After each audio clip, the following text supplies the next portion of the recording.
Hello guys, സമയം ഏകദേശം 3 മണിയായിരിക്കുന്നു. വെളുപ്പിന് ഉറങ്ങാനിടമില്ല, കഴിക്കാനിടമില്ല. ഞങ്ങൾ അലയുകയാണ്.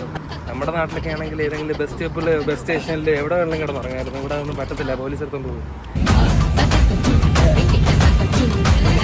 അമേസിംഗ് അല്ലേ?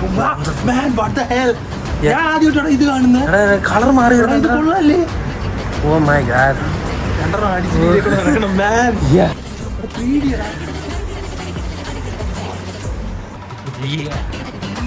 ഞങ്ങൾ ഇവിടെ വന്നപ്പോ ഇവിടെ നിന്നൊരു ബാഹുബലി പോലെ ഒരുത്തം പറയാ 4 മണിക്ക് വരെ. അതെ, കണ്ടപ്പോ തന്നെ പേടിച്ചു പോയി. സമയം ഇപ്പൊ ജസ്റ്റ് 3:15. ചായക്കട പോലും ഇല്ല. നമ്മുടെ നാട്ടിലൊക്കെ ആണെങ്കിൽ ഓരോ മാടക്കട വെച്ചിട്ട് ഓരോ അണ്ണന്മാരുണ്ട്, ചായയും ബജിയൊക്കെ. ബിസിനസ് അറിയത്തില്ല കേട്ടോ. ഇതൊക്കെ നമ്മുടെ തരണം, അടിച്ച് കൈ കൊടുത്തരാം. അതാണ് Al Wahda mall, the famous Al Wahda mall. Okay, bus station. നമ്മളിപ്പോ രാവിലെ അവിടെ പോയി കുളിച്ചാലെന്നാണ് ആലോചിക്കുന്നത് രാവിലെ.